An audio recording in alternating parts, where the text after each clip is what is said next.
بس هنا يصب ويوصل للناس اللي يبغون زمزم قبل الأذان. الله يرحم والديه ووالديكم يا رب، بالعافية إن شاء الله يا حج، يعطيك الصحة يا رب.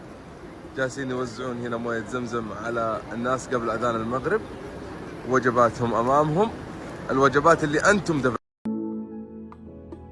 دفعتوا فيها وأنتم اللي وصلها لهم، وهذا يصب لهم قهوة.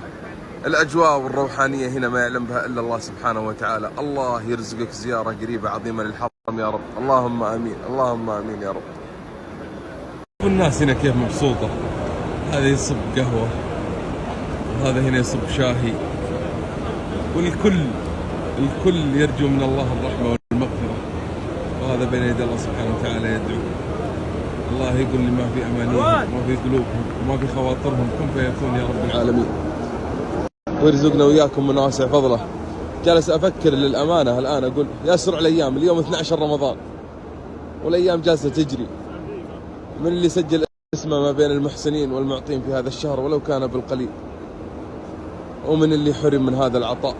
لا تكون من المحروم تكفى، لو بدعوة، لو بنشر عمل خير، لو بنشر مقطع في خير. الله يرحم والديكم، قولوا آمين ووالدينا يا رب.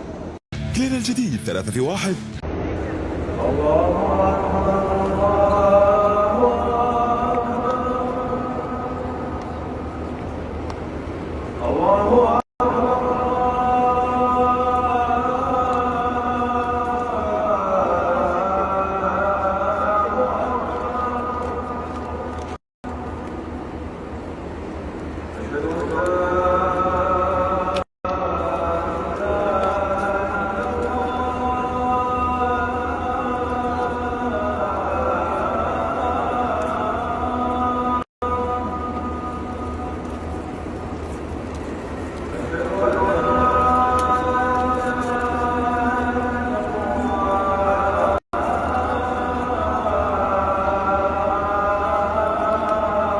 كلينا الجديد 3 في 1.